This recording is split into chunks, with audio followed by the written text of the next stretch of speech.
Madame, Messieurs, très heureuse de vous retrouver dans ce spécial actualité. Comme le nom l'indique, nous allons essayer de passer en revue les questions d'actualité brûlantes de l'heure ici en République démocratique du Congo. Vous l'avez compris, il sera certainement question de découpage territorial, de dialogue éventuel que le chef de l'État, le président de la République entend convoquer. Il sera également question de la session extraordinaire, jusque-là, selon certains, on tourne les pouces quand même au niveau de l'Assemblée nationale. Nous essayons de passer tout cela en revue avec notre invité de ce soir. Madame, Messieurs, retrouvons ensemble le député national élu de Libenge. Nous sommes là dans la province, la nouvelle province du Sud-Ubangi. Monsieur l'honorable Yvon Dangwele, merci et bienvenue sur ce plateau. Bonsoir. On va essayer de parler avec vous justement de ce découpage territorial, parce que d'aucuns n'arrivent plus à se retrouver, on ne sait plus dans quelle province on est. Avec vous, on va essayer de passer cela en revue. Et je ne serai pas seule sur ce plateau avec moi ce soir. Je serai accompagnée de deux confrères. À ma gauche, retrouver Michel Koyagba, CCTV. J'espère que j'ai pas mal cité son nom. Justement. C'est Koyagba, je oui, crois. Koyagba, oui, c'est ça. Voilà. Et de l'autre côté, à ma droite, je suis avec Jean Médard Liosso. Bonsoir, cher Bonsoir Élisée, bonsoir. Voilà. Ensemble avec eux, nous allons donc co-animer cette émission, essayer de mieux vous expliciter les questions, comme je le disais tout à l'heure, pour l'ordre d'actualité ici au pays. Monsieur Yvon Dangwele, bonsoir également à vous. Bonsoir. Alors, vous êtes élu MLC de Libenge. Parlez-nous un peu de votre parti. Comment ça se passe au niveau du MLC? Notre parti se porte bien et prêt pour toutes les échéances. Ce n'est plus le grand MLC qu'on a connu en 2006. Ça a connu cet effritement en 2011 et comment ça risque d'être en 2016? On Non, s'inquiète. effritement, non. Débauchage, oui, mais bon, ça c'est... Le MSC habitué au débauchage. Bon, ça c'est une pratique un peu barbare, mais pour le Congo c'est normal. Mais bon, c'est pas... Le MSC continue son chemin comme si de rien n'était. Est-ce que la relève était bien assurée? Parce qu'on a senti quand même cette vague-là en 2006, quand il y a eu, peut-être ce que vous appelez débauchage en 2011, on a senti ce vent-là, ça a quand même afflué sur le parti. C'est que le débauchage est lié un peu à la corruption. On est classé parmi un des pays les plus corrompus au monde, mais ça n'effrite pas le MLC, ça qui continue son chemin. Et je crois normalement pour les prochaines échéances, vu le bilan de la majorité actuelle, le MLC aura sa place au sein des structures. Toujours avec cette pensée ou ce regard tourné vers la haie, avec cet espoir que votre leader finira par sortir. Oui, le dossier est vide. Le dossier est vide. Et normalement, une justice ne peut pas prendre 7 ans pour condamner quelqu'un s'il y avait lieu. Donc, Elle est quand même complexe, surtout la justice internationale. Elle n'est pas complexe. La justice, 7 ans, c'est contre le droit de l'homme. 7 ans de procédure, c'est contre le droit de l'homme. Et on est serein, on attend le verdict, donc, tout simplement. Est-ce qu'il y a lieu aujourd'hui de continuer à nourrir cet espoir-là dans le chef des militants du MLC, qu'un jour ou d'ici là, on pourra assister à la libération de Jean-Pierre Bemba? Oui, bien sûr, le dossier est vide. Le dossier est vide, c'est une affaire qui est liée avec la République centrafricaine. De temps en temps, on ne sait pas trop pourquoi la RDC s'en mêle. On ne sait pas trop pourquoi. Peut-être que Bemba dérange, mais bon. Et, on attend le verdict tout simplement, on est serein. Il y a pas mal de cadres du MLC qui ont pas mal de problèmes avec la justice internationale, à part Jean-Pierre. Il y a le cas Fidel Babala, tout ce. Vous pensez que tout ce monde va sortir indemne de cette situation? Je crois que l'honorable Babala est à Kinshasa, il fait sa vie normalement, il n'a jamais été jugé. Bon, on ne sait pas pourquoi on l'a arrêté de cette manière-là. Mais il y aura Malgré quand même son un immunité. jugement. Il y a un jugement qui est prévu par Oui, mais rapport si le dossier est vide. à la subornation de témoins quand même. En fait, la CP est en train de jouer sa crédibilité. Non, on attend le verdict calmement, sereinement. Bon. Ce qui s'est passé au Centrafrique récemment, c'était pire du barbarisme par rapport à ce qu'on reproche, entre guillemets, à Bemba ou Babala. Il y a eu des gens qui ont été brûlés comme un michoui. Enfin, c'est pas drôle, je rigole, mais enfin, donc c'est Voilà. rien à voir et personne n'est incriminé. Je vois, vous avez vu tout ça. Mais les contingents Les gens qui français. ont été massacrés, il y a eu des viols. On va prendre le premier dossier de cette émission. Je crois que je veux laisser la parole à mon confrère Jean-Médard Liosso, qui va, ensemble avec nous, c'est vrai qu'on va essayer d'intervenir de temps en temps, mais qui va donner le go de ce premier point de cette émission consacrée au découpage territorial. Oui, les découpages territoriaux, nous l'avons appris, c'est une obligation constitutionnelle. Honorable Yvon Dambélé, vous êtes député national. Le gouvernement vient afin de matérialiser ou de concrétiser cette disposition constitutionnelle, c'est-à-dire la mise en place de 26 nouvelles provinces. Votre ancienne province de l'Équateur est divisée maintenant en 5 nouvelles provinces. Comment avez-vous accueilli cette nouvelle? Non, moi je suis pour. Bon, je suis pour dans la mesure où c'est un rapprochement entre les dirigeants et la population. Disons qu'on était liés. Par exemple, le territoire de Libengue était lié avec tout ce qui se passait comme histoire au niveau de Bandaka. Mais une fois que le gouverneur sera en place au niveau de Guémena, je pense que ça sera une meilleure gestion et je crois que la population va sentir un meilleur effet. Je crois que je ne pense pas que ça sera trop politique, mais ça sera plus pour le développement. Plus pour le développement, vous avez à ce temps décrié, vous, député de l'Équateur, vous avez réclamé toujours l'élection du nouveau gouverneur en remplacement de fait Alphonse Koya Diallo. Ça n'a jamais été fait. La raison évoquée, c'était notamment le problème des moyens. Maintenant, on doit organiser l'élection de 5 nouveaux gouverneurs de l'ancienne province de l'Équateur. Vous pensez que le gouvernement est prêt? Tout va se passer bien? Est-ce que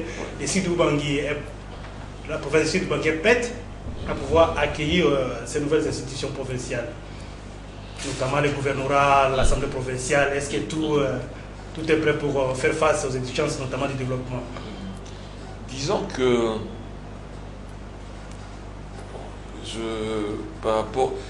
tout dépend des moyens que le gouvernement va mettre pour justement mettre en place tout le mécanisme. Mais effectivement, le pouvoir actuel viole régulièrement la Constitution. Parce que on peut citer beaucoup de cas comme ça, comme comment on appelle ça, la gratuité de l'enseignement, la mise en place des 26 provinces et tout ça. Bon, c'est fait de manière précipitée. On ne sait pas si tous les moyens seront mis pour mettre tout ça en place. Donc on suit. Alors, vous pensez que tout va se passer normalement? C'est ça ma question. Parce que vous avez décrié, vous avez crié, vous avez réclamé l'élection du gouverneur. Ça n'a jamais été fait. On a toujours posé les problèmes des moyens. Est-ce qu'aujourd'hui, 5 nouveaux gouverneurs de l'Équateur et aussi installer les nouvelles institutions, est-ce que tout est possible? Vous êtes député national. Est-ce qu'il y a quelque chose en termes de budget qui a été également prévu pour notamment ces nouvelles institutions provinciales? Donc, suite au décès du gouverneur Koya Diallo, effectivement, il y a eu violation flagrante, une fois de plus. Ça fait 6 mois. Ouais. Normalement, c'est un mois après. On doit avoir des élections au niveau de Bandaka, mais bon, c'est une autre violation de la Constitution de la part du pouvoir. Bon, est-ce que tout ce qui se fait maintenant un peu dans la précipitation, peut-être sans moyens, c'est pour entretenir un glissement? On va le savoir, mais c'est un risque énorme. Je veux dire, le pouvoir actuel est en train de faire courir un risque énorme à un si grand pays. Donc, il empêche le développement. Je crois que c'était hier l'ambassadeur de France a demandé à ceux qu'au Congo aussi, que les gens puissent quitter le pouvoir, le moment venu. Est-ce que votre nouvelle province de Sud-Bangui dispose des infrastructures appropriées pour faire face à cette nouvelle configuration? Par rapport à d'autres, oui. Mais disons que le Congo est pauvre et le Congo profond, le Sud-Bangui, Libengue est pauvre parce que à cause de la mauvaise gouvernance. Mais le potentiel est là. Le potentiel est là. Si on arrive à mettre un gouverneur qui a les capacités de gestion voulues, de savoir s'entourer et tout ça, il pourra réunir tous les moyens de pouvoir mettre en place le développement. Dans 2 semaines, on doit installer les bureaux provisoires de l'Assemblée provinciale, on doit élaborer les règlements intérieurs, on doit élire les bureaux définitifs des assemblées provinciales, mais aussi procéder à l'élection des nouveaux gouverneurs. Est-ce que tout ça, les calendriers par rapport à ce qui est prévu, est-ce que c'est normal? Est-ce que le timing prévu va permettre à ce que les choses se déroulent normalement? Écoutez, il y a un déficit de communication de la part du pouvoir. Je ne sais pas comment le Congo est géré. On suit tout ça à travers la presse, ça nous tombe dessus, ça ne nous prévient pas et on suit comme tout le monde. Ben là, on est quand même inquiet. Si vous, le député, vous dites que vous ne maîtrisez pas, ben, c'est qu'il y a de quoi être inquiet quand même par rapport à cette situation. Donc, je vais passer la parole à Michel Koyagba, qui a quelques questions également à vous poser par rapport à ce découpage territorial. Voilà, honorable Yvan Dangbélé, élu de Libenge. On va peut-être rester dans la ligne de cette question au niveau du découpage territorial. C'est vrai que maintenant, c'est la province, particulièrement la vôtre, qui serait la province de Sud-Bangui. Aujourd'hui, concrètement, c'est vrai qu'on peut avoir des inquiétudes, comme vous le dites. Quels seraient, selon vous, aujourd'hui, les défis et les enjeux même de ces découpages territoriales en termes de votre province Sud-Bangui, particulièrement? Moi, je pense qu'il faudrait qu'on puisse avoir à la tête de cette nouvelle province un gouverneur politique, mais essentiellement un gestionnaire, un technocrate, qui va pouvoir travailler pour le développement, c'est-à-dire essentiellement les infrastructures. La province a un certain potentiel, que ce soit au niveau du sous-sol, au niveau du climat, l'agriculture. Elle a plusieurs frontières. Celle de Zongo, elle a un aéroport international. Je pense qu'il faudrait que quelqu'un qui puisse pas politiser ces élections-là, mais pouvoir faire rassembler les forces vives autour de lui, un bon cabinet, un bon gouvernement, et ça ira. Le potentiel est là. Disons que moi je suis profondément pour le découpage, parce que c'est une façon d'être au plus près. Une gestion de proximité, en fait. Oui, c'est-à-dire que, par exemple, on a un problème de bac qui date de plus de 20 ans au niveau de l'Ibenge. Pour 50 000 $, le bac traîne pendant 3 ans. C'est la Kinshasa? La croissance, nous, à l'Ibenge ou au sud du Bangui, on ne la sentait pas trop. La croissance, on la sent ici avec tous les constructions de maisons ici, je ne sais pas, mais cette croissance-là n'est pas partagée, et n'était pas partagée surtout avec ma province. Et surtout peut-être parce que, excusez-moi, peut-être parce qu'il y a les natifs, justement, venant de l'Ibenge, qui refusent d'investir dans leur fief. Est-ce qu'il n'y a pas cette responsabilité-là de ceux qui ont été, par exemple, élus, ceux qui occupent des postes de décision, qui ont du mal à investir d'où ils viennent? Bon, disons que le Congo est un peu malade, je veux dire. Moi, je crois, on attend la sortie, la fin du mandat du chef de l'État pour donner une chance au Congo pour son développement. Parce que le fait de ne rien dire par rapport à son départ ou pas bloque le développement du Congo. Les investisseurs n'arrivent plus. Vous pouvez voir au niveau des commissionnaires de maisons, il n'y a plus d'achats. L'économie du pays est complètement bloquée. Donc, alors, à plus forte raison, au niveau de l'intérieur du pays, tout se passe à Kinshasa, avec les 12 millions d'habitants. Tout le monde vient à Kinshasa parce que là-bas, il n'y a pas de travail, il n'y a pas de route, il n'y a pas les bacs, il n'y a rien. Voilà, honorable, on va peut-être retenir sur ces questions. Au niveau de votre parti, le MLC par exemple, vous êtes élu de l'Ibenge, certes, on peut aujourd'hui fonder des inquiétudes, comme vous le dites, mais ce qui est effectif et des faits, comme on peut parler aujourd'hui, c'est qu'il y a déjà les 26 provinces qui sont, en tout cas, si on peut dire, même à la lettre, déjà effectives. Au niveau du MLC, on sait que dans la province de l'Équateur, ancienne, aujourd'hui, 5 autres provinces qui s'ajoutent. Est-ce que vous mettez des stratégies pour naturellement diriger ces provinces? Parce qu'on sait que les députés provinciaux, vous avez une majorité au sein du Parlement, même si aujourd'hui ce n'est pas effectif, mais vous aviez en fait, en principe, une majorité au sein de l'Assemblée provinciale de l'Équateur à l'époque. Bon, moi, je suis pas pour politiser la province. Je ne pense pas que le MLC a... Disons que c'est à cause... je ne pense pas que le MLC ait une majorité au niveau de la nouvelle province. Parce que la proportionnelle est distributive. Mais moi, je souhaiterais que les hautes instances du parti puissent privilégier le développement. Il ne faudrait pas qu'on puisse calquer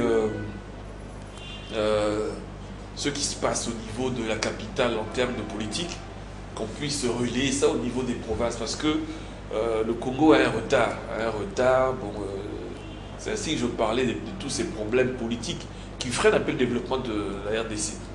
Le fait que le chef de l'État puisse pas nous dire de manière claire, comme l'a fait je crois, la Tanzanie, oui.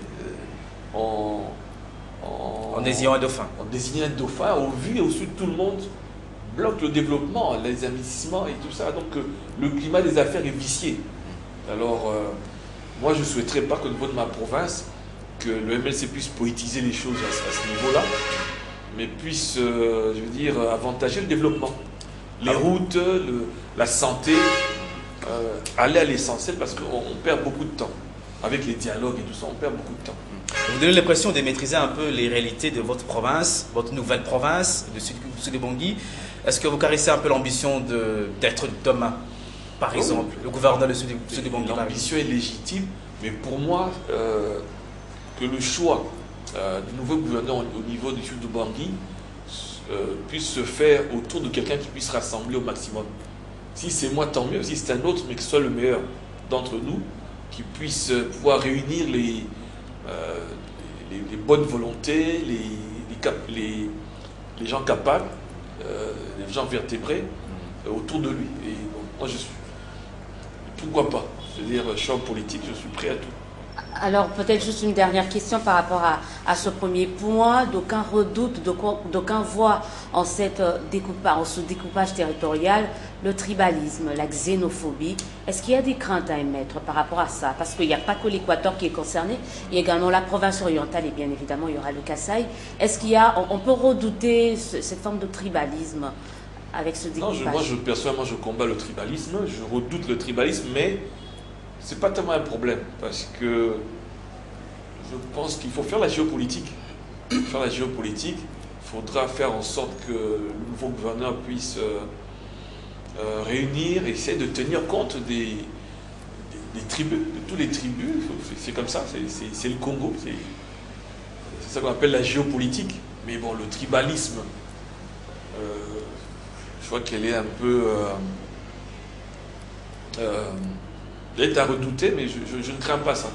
L'unité dans la diversité, la RDC est au-dessus de tout ça. Vous pensez qu'avec le découpage, on restera unis? Tenir compte de la géopolitique, ça sera au nouveau gouverneur pendant qu'il va former son gouvernement et son cabinet, de pouvoir faire en sorte à distribuer au niveau de tout le monde puisse se sentir concerné.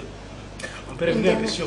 Dernière question avant qu'on aborde le deuxième point. Les atouts dont dispose votre nouvelle province de l'Équateur, est-ce qu'il y a l'Ibengue? Qu'est-ce qui peut intéresser aujourd'hui les partenaires, par exemple, les investisseurs, à pouvoir s'intéresser à la nouvelle province de l'Équateur? Quels sont les atouts dont dispose votre nouvelle province du Sud-Bangui? Bon, d'abord, à l'Ibengue, on est sur la frontière. Sur la frontière, on a trouvé du pétrole à l'Ibengue. Tout pousse là-bas, il pleut, il y a les voies d'eau. Avec la rivière Ubangui, il y a un ancien aéroport, l'aéroport de l'Ibengue, les atouts sont là. Le tout premier aéroport international se trouve chez vous à l'Ibengue. Oui. Il a été complètement oublié. Bien sûr. Ce serait une occasion de pouvoir les réhabiliter. Oui, c'est-à-dire que tout dépend même de la gestion l'impulsion que va donner le nouveau gouverneur. Il y a les provinces telles que celles de Boudjala, de Kungu, provinces de Guémena qui sont complètement désenclavées, Est-ce que avec cette... Les villes d'ailleurs, c'est ce que ça doit se transformer. La ville de Guémena, oui. Oui. Alors, est-ce que toutes ces provinces-là disposent aussi des atouts assez importants pour intéresser, par exemple, les partenaires extérieurs qui peuvent venir investir dans un bref délai pour booster le développement? Je crois que la nouvelle province du sud du Bangui est viable. Alors tout dépend de la gestion qui sera faite par le nouveau gouverneur avec son équipe. Apparemment, il n'y a plus de route là. Oui, il n'y a plus de route parce que bon, la mauvaise gouvernance oblige. Alors, on va prendre le deuxième point. On se rend compte qu'il y a tellement de choses à dire par rapport à ce découpage territorial. Mais on va prendre un deuxième sujet qui fait également, qui fait parler de lui ici en République démocratique du Congo. Il s'agit du dialogue et des consultations entamées depuis quelques mois maintenant par le chef de l'État. On sait que le MLC, votre parti, dit niet à ces consultations d'abord pour cet éventuel dialogue. Rappelez-nous votre refus, pourquoi de vos refus, pourquoi vous refusez de parler avec vos frères? Disons que ce qui est drôle, c'est vraiment que ça frise le ridicule. Vous voyez que sous les deux rives du Congo, on parle dialogue. Donc d'enclencher le développement, d'essayer de parler de pays émergents. Là, on parle dialogue. On sort des concertations. Il y a eu, je crois, plus de 3000 comment on appelle ça, recommandations des concertations. Je crois que peut-être... non, c'est plus. Moi, j'ai participé aux concertations. C'est plus de 600. C'est au niveau de... 679 recommandations. Non, c'était plus que ça. Et je crois... il n'y a même pas 5% qui ont été appliqués. Bon, maintenant, on veut passer encore à un autre dialogue, concertation, forum, ou je ne sais pas quoi. Alors, mais maintenant, quand on fait un forum, je crois qu'il y a lieu de connaître les objets. Et l'objet, je veux dire, les thèmes à aborder, tout ça. Les termes sont vagues, je ne sais pas. Les thèmes sont vagues. Je ne sais pas s'il va falloir parler des élections, s'il va parler de la sécurisation des élections. Bon, en principe, on devait connaître de manière... il a dit, il a eu à énumérer les thèmes qui seront abordés lors de ces dialogues éventuels. Il a parlé de la sécurisation du processus électoral, l'organisation des élections locales, municipales, etc. L'enrôlement des nouveaux majeurs. Ce sont quand même des questions importantes qui peuvent faire l'objet du dialogue. Quand ceux qui ont été aux consultations, enfin, je ne sais pas si c'est toujours d'actualité ou où est-ce qu'ils en sont, ils sont allés là-bas sans connaître l'objet, les différents objets à aborder. Personne n'est au courant. Les gens, c'est un peu, comment on appelle ça, c'était un peu brouillon et vague. Et les nouveaux majeurs, c'est constitutionnel, c'est dans la Constitution, on ne peut pas débattre de la Constitution. Les nouveaux majeurs, ils ont des droits. Ils ont le droit, je crois que c'est l'article 5, je crois, ils ont le droit de voter, ils ont le droit de se présenter aux élections. Il va falloir les enrôler. Il faut arrêter de violer la Constitution, une fois de plus. C'est la grande question qu'on se pose au niveau du MLC. C'est vrai que vous avez, en tout cas, décliné l'offre du chef de l'État par rapport à ces consultations. Même au-delà, déjà, vous avez dit niet au dialogue, à tout dialogue, parce que vous sortiez, bien sûr, de ces consultations nationales. Mais il se pose un problème. Et là, tout le monde, même vous, au niveau de l'opposition, au niveau du MLC, vous le reconnaissez. Les problèmes de financement de ces élections, le problème de l'enrôlement de nouveaux majeurs, des problèmes de sécurisation de ces élections, vous l'avez d'ailleurs décrié. Mais est-ce que le chef de l'État, en tant que garant de la nation, qui vous appelle de pouvoir, en tout cas, se mettre autour d'une même table, discuter de ces problèmes pour que nous puissions avoir des élections transparentes, apaisées, comme vous l'avez toujours, en tout cas, chanté, vous de l'opposition, ce n'est pas l'occasion d'en parler, ou de le refuser comme vous le faites? Pour parler du budget, je vois qu'il y a l'autorité budgétaire qui est là. Donc le gouvernement s'il y avait des problèmes, devait essayer de faire, on appelle ça, un collectif budgétaire, tout simplement. Il faut en débattre de ça. L'article 5 de la Constitution pour l'enrôlement de nouveaux majeurs, il faut débattre de ça. Il faut faire un débat sur l'article 5 de la Constitution. Non, c'est une mauvaise gouvernance et le pouvoir est en train de nous amener dans un mauvais chemin. Le Congo n'a pas besoin de ça. On a besoin d'un pays émergent, on a besoin de développement. On ne peut pas passer notre temps. Surtout que maintenant nous sommes dans la révolution de la modernité. Non. Je crois que pour le MLC, il faut aller droit aux élections et que le chef de l'État puisse désigner son dauphin et se prépare à quitter calmement le pouvoir. Les élections, pour qu'on ait les résultats, comme c'est fait le cas en 2006, on se rappelle de ce qui s'est passé en 2006, en 2011. Est-ce que c'est de ces genres d'élections que le pays a besoin, dont le pays a besoin, vous pensez, ou après on va assister à des manifestations? Est-ce que c'est peut-être mieux qu'on puisse en parler, essayer de... Vous ne pensez pas que c'est vraiment important? On a assisté effectivement à du n'importe quoi. Mauvaise gouvernance oblige. Parce que c'est pour ça on est prêt, on est partant pour l'alternance. Que le Congo puisse avoir un nouveau leadership, tout simplement. Et Dieu merci, les 2 mandats du chef de l'État actuel sont en train de prendre fin. Donc on aimerait passer à autre chose. Bon. Apparemment, c'est comme si vous mettez plus l'accent sur les changements à la tête du pays, c'est-à-dire que Kabila parte en 2016, c'est vrai. Mais est-ce que vous vous rendez compte que vous allez changer ces régimes ou c'est Kabila doit partir? Non, mais Kabila doit partir parce que la Constitution le dit. Oui, c'est constitutionnel. Mais Kabila peut partir, mais le régime peut rester. Ils ont également ces droits-là de conserver le pouvoir, la majorité. Le bilan est lourd et plus que négatif.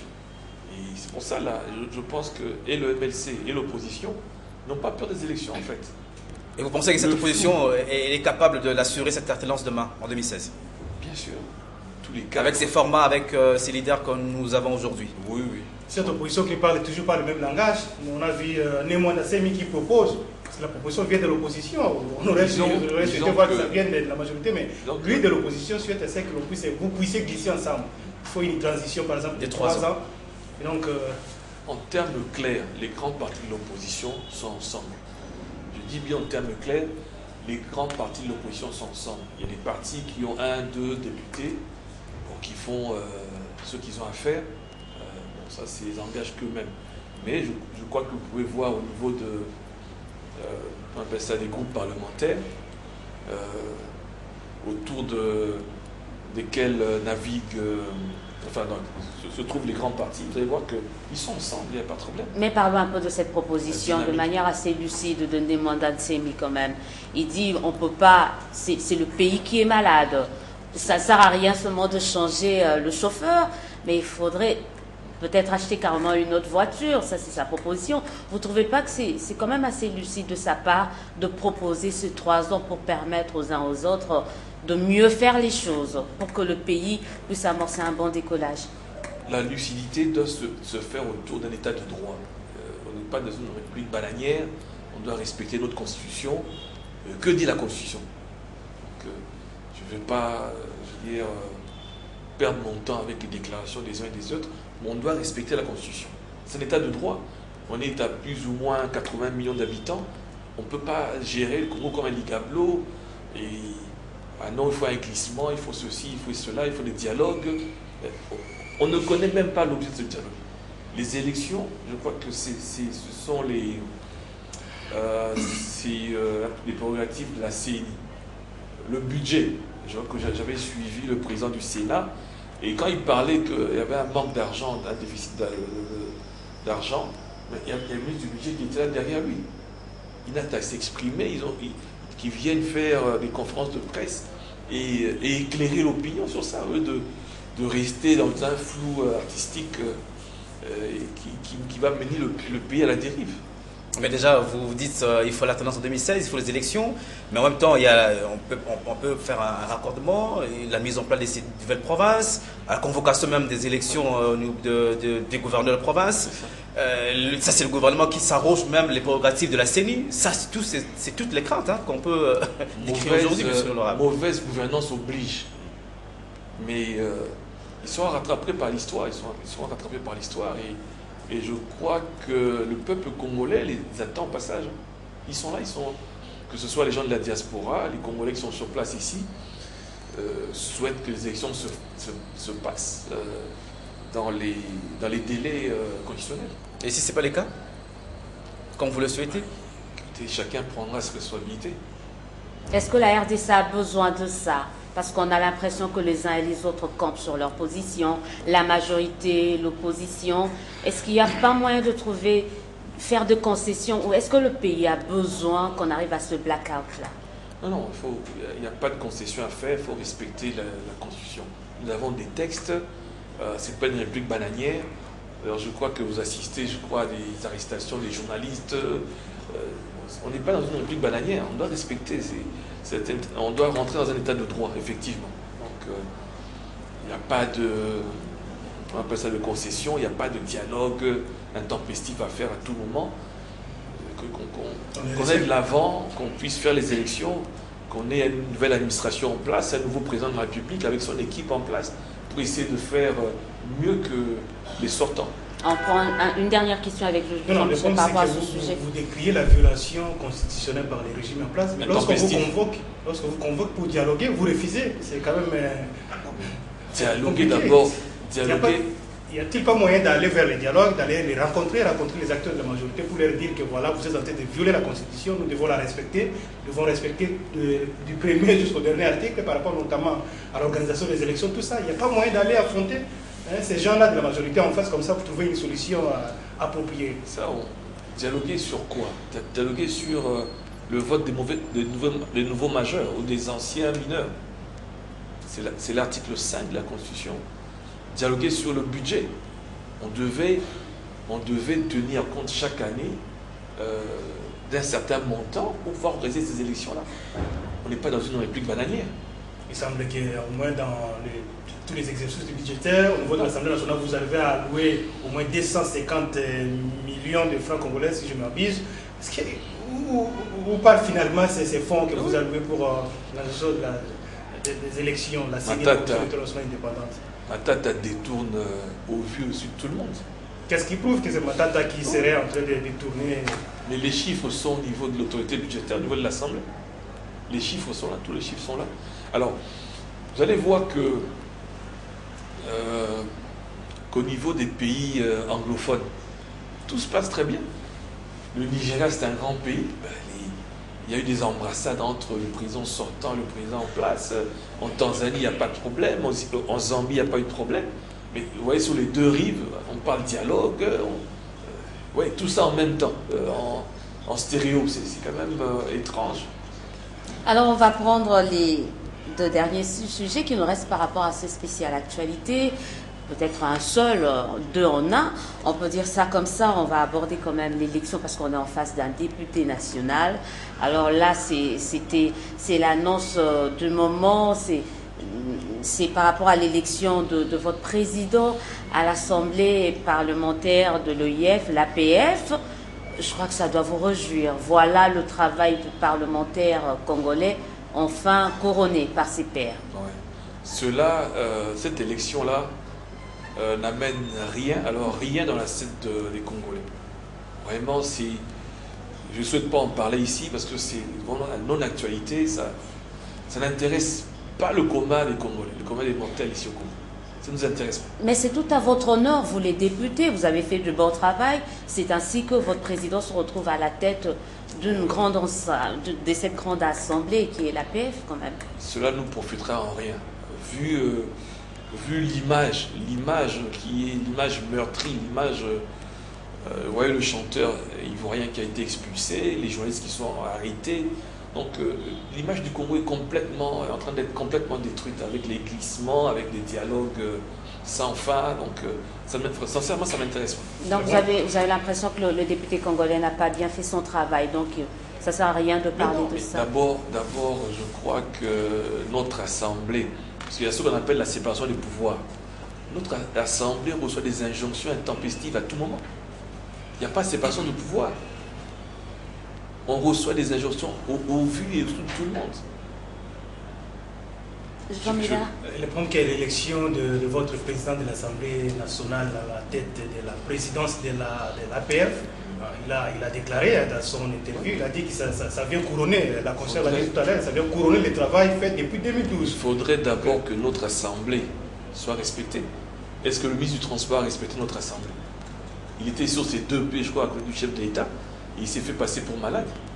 Est-ce que cette assemblée est respectée? Est-ce que ça ne confond pas? Il faut commencer là avant d'aller donner des leçons à d'autres, je ne sais pas où. Est-ce que cette élection ne confond pas la prétention que vous avez au niveau de l'opposition? Vous voyez toujours le mal pendant que le monde extérieur voit autre chose que ce que vous pensez. Mais je vous ai cité un cas probant ici, le cas du ministre de Transport. Est-ce qu'il a respecté cette assemblée-là? Il s'est fait passer pour malade. Il était sur ses 2 pieds à l'inauguration de l'aéroport. Donc, il faudrait d'abord commencer par nettoyer chez nous avant d'aller donner des leçons sous d'autres cieux. En même temps, on parle de cette élection de Obeminaku comme président de l'Assemblée parlementaire francophone, bien sûr. En même temps, également, on parle de la session extraordinaire au niveau de l'Assemblée nationale. Une session qu'on a ouverte jusqu'au présent. Pas de plénière, pas de matière également. Je pense que les députés seront payés, je crois, doublement. C'est un manque à gagner pour le contribuable congolais. Mais ça fait une semaine et demie. Oui. Il n'y a pas de plénière. La matière en question, je ne sais même pas si elle a déjà été déposée au niveau de l'Assemblée ou du Sénat. Remplie de faux chiffres, je ne sais pas comment est-ce qu'on va pouvoir en débattre. Ah non, il faut commencer à geler. C'est un peu comme l'histoire de... Comment on appelle ça? Sur... la loi électorale? Non. Sur... comment on appelle ça? Sur la nationalité. Okay. La fameuse... moratoire. Moratoire, ça n'a pas de sens. C'est comme le gel. Il y a une loi qui est votée, vous la gelez. Ça n'a pas de sens. Il y a qu'au Congo que ça n'existe. Je ne suis pas juriste, mais on n'y comprend rien. Vous, de l'opposition, vous fustigez le fait qu'on ne puisse pas inscrire à l'ordre du jour de cette plénière ou de cette session, par exemple, la matière relative à la loi portant répartition des sièges. C'est ça votre revendication? Non, on ne partira pas à ce débat-là, ça c'est clair. C'est ça qui bloque. C'est ça qui bloque. Non, c'est-à-dire que c'est truffé d'erreurs, il y a des sièges sur papier qui n'existent pas sur le terrain. Enfin non, je ne sais pas comment. Et puis je crois que c'est un texte réglementaire, il n'y a pas lieu d'avoir une loi. Apparemment, il n'y a plus d'urgence au niveau de l'Assemblée nationale, au niveau du Parlement, parce que la session a été convoquée pour débattre cette question, mais ça traîne, donc il n'y a plus d'urgence. On assiste à tout ça, comme vous, hein. On assiste à tout ça. Alors, en vous entendre, même en vous regardant, et puis en vous entendre parler, on voit que vous êtes même dépité de votre présence dans cette Assemblée nationale. Est-ce que vous n'êtes pas en train de regretter d'avoir siégé quand même à ce Parlement, parce que certains disaient qu'on veut changer les choses de l'intérieur. Alors vous arrivez à l'intérieur, on se rend compte que rien n'a changé. Est-ce que vous ne regrettez pas? Oui, quelque part, oui. Mais disons que j'ai été bien élu, j'ai été très bien élu, et je suis venu là pour le compte de la population et défendre leurs intérêts. Mais on assiste à ce qu'on est en train d'assister, tout simplement. On a l'impression que vous êtes limité, vous n'arrivez pas. Qu'est-ce que vous comptez faire face à ça? Parce que vous êtes minoritaire, vous avez en face de vous une majorité qui est majoritaire, vous avez les mains et les pieds liés. Qu'est-ce que vous comptez faire? Il faut travailler pour l'alternance. Est-ce que vous continuerez à boycotter les assemblées comme ça, les plénières comme ça? À chaque fois qu'il y aura, c'est la seule voie de secours pour vous, les députés de l'opposition? On doit aller droit aux élections et puis essayer de préparer cette alternance-là. Mais dans quelles conditions? À la fois, il y a les découpages, à la fois les élections provinciales, municipales et locales. Tout ça se passe au même moment. C'est au pouvoir en place avec sa fameuse croissance à mettre les conditions en place. Gouverner, c'est ça. Gouverner, c'est prévoir. Qui gouverne? C'est pas moi. On fait de l'opposition républicaine. Vous arrêtez à proposer, mais vous faites des propositions qui apparemment ne sont pas prises en compte. Si vous plaignez à la fois, comme la population se plaint. Donc, à propos de critiques et de se plaindre, je parlais notamment à Madame Odia. Normalement, le rôle du gouvernement, enfin, le rôle de l'Assemblée des députés, c'est le vote des lois et le contrôle. Impossible de faire le contrôle parlementaire. Tout est bloqué. Et qui les bloque? Le pouvoir en place. Avec... j'ai l'impression que c'est le président de l'Assemblée qui est en train de torpiller sa propre Assemblée. Parce que j'ai pris le cas du ministre du Transport, j'ai pris On peut citer beaucoup de cas. L'ancien ministre Kitebi. Impossible. Vous arrivez là avec une motion de défiance. Ah non, non. Quelqu'un du pouvoir amène une défiance, une motion incidentielle. Mais on vous a reproché le fait que c'était une motion alimentaire pour certains de l'opposition. Vous le connaissez quand même. Ça nuit au pays, non. Les motions alimentaires, je n'ai jamais... Il y a certains qui ont retiré leur signature à la minute. Voilà, ça c'est extraordinaire. Plusieurs fois, j'ai essayé de tenter d'être reçu par le président de l'Assemblée. En 3 ans et demi, jamais. Mais comment est-ce que certains députés sont reçus par le président de l'Assemblée pour retirer leur signature? C'est du jamais vu. Retrait de signature, c'est du jamais vu. Ça a dû faire l'objet d'un débat et tout ça. Voilà. Donc on perd le temps. Vous avez cité tout à l'heure les noms de l'ancien ministre délégué aux Finances, Baptiste Kitebi, mais la justice est en train de faire son travail. Donc on a vu le conseil chef de l'État qui a déposé récemment une plainte auprès du PGL, du procureur général de la République. Donc, oui, ça c'est une histoire encore extraordinaire. C'est ce qu'on appelle une dénonciation.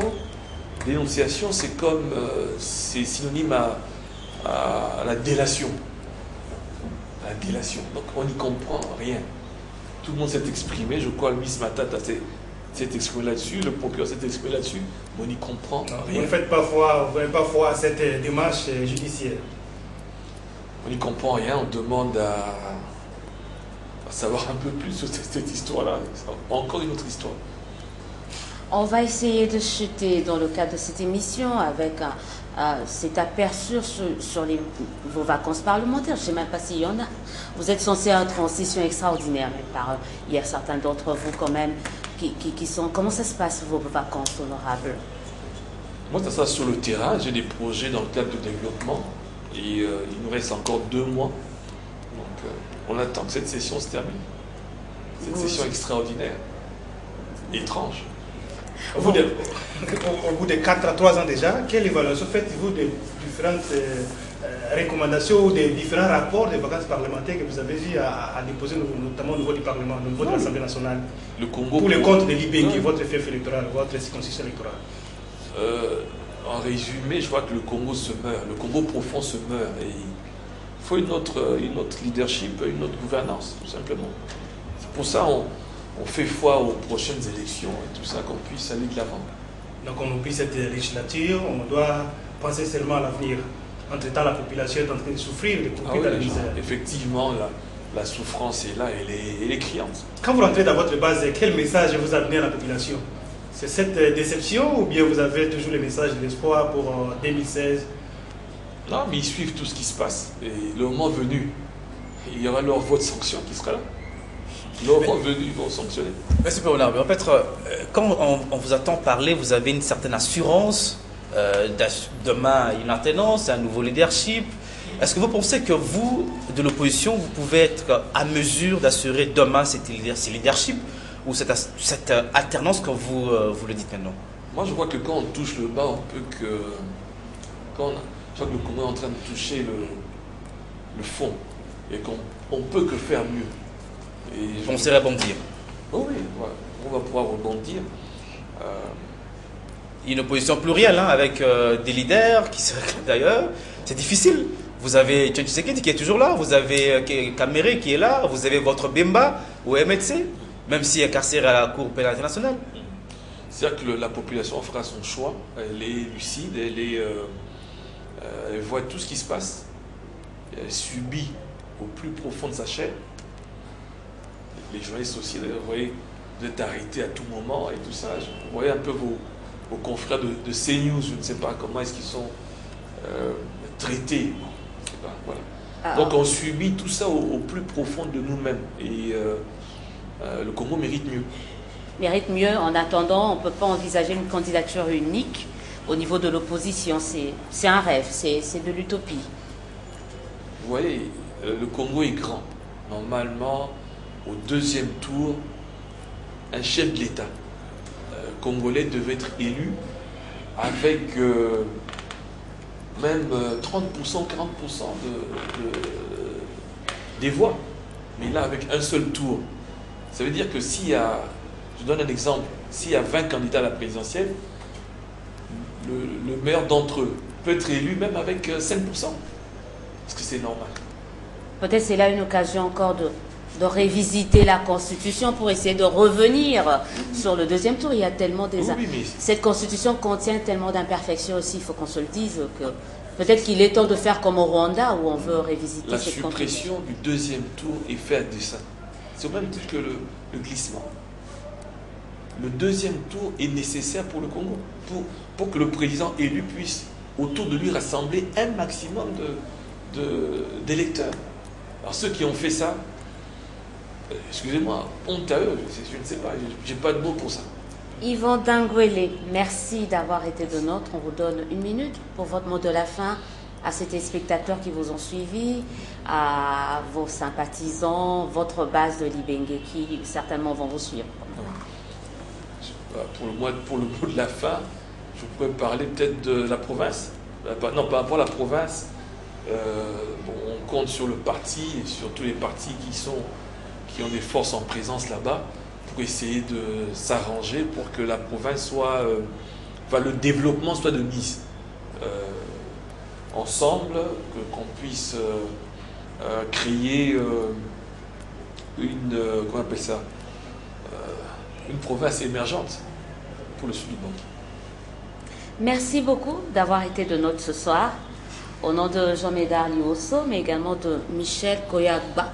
Oui. Mais également Koyagba, je crois que j'ai bien prononcé, un bon gars. Voilà. Mais également mon nom propre, je vous remercie d'avoir suivi cette émission, surtout appelée. Votre contribution sera toujours les bienvenues pour essayer, pour nous permettre éventuellement de nous améliorer par rapport à ce que nous sommes en train de faire. En attendant, nous vous souhaitons de passer une excellente suite de programme partout où vous allez nous suivre. Au revoir et bonsoir chez vous.